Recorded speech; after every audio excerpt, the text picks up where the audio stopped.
আসসালামু আলাইকুম রহমতুল্লাহি বারাকাতুহ। সম্মানিত দর্শক শ্রোতা ভাই এবং বোনেরা, আর কয়েক ঘন্টা পরেই লাইলাতুল নিসফে মিন শাবান অর্থাৎ পবিত্র লাইলাতুল বরাতের রাত শুরু হবে। আমরা আসুন এই রাতে মহান আল্লাহ রাব্বুল আলামিনের দরবারে আমাদের দুনিয়ার জীবনে যে সমস্ত মন্দ কাজ, পাপ কাজ, এগুলো গুনাহের কাজ এগুলো হয়ে গেছে, সেজন্য ক্ষমা প্রার্থনা করি। আমরা কয়েক রাকাত নামাজ যার পক্ষে যে কয় রাকাত সম্ভব হয় আদায় করি, কিছু কোরআন তেলাওয়াত করি।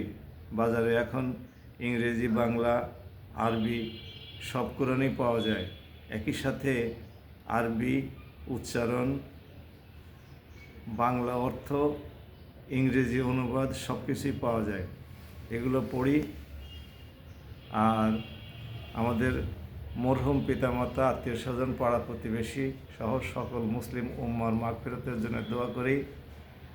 এছাড়াও আমরা দোয়ার মধ্যে আমরা যারা জীবিত আছি, আমাদের স্ত্রী, পুত্র, কন্যা, সন্তান, সন্ততি, নাতি নাতনি, ভাই বোন, আত্মীয় স্বজন, পাড়া প্রতিবেশী সহ সকল মুসলিম উম্মার দুনিয়ার কল্যাণ এবং আখিরাতের কল্যাণের জন্য দোয়া করি।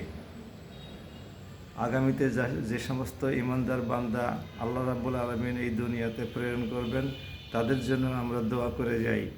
হয়তো ওই সময় আমরা থাকবো না, কিন্তু তারা থাকবে, তারা আমাদের দোয়া পেতে থাকবে। আর সবশেষে যে সমস্ত অমুসলমান ভাইয়েরা পৃথিবীর বিভিন্ন দেশে ছড়িয়ে ছিটিয়ে আছেন, তাদের জন্য দোয়া করি যেন আল্লাহ তাদেরকে হেদায়েত দান করেন এবং ইসলামের ছায়াতলে আসার তৌফিক এনায়েত করেন।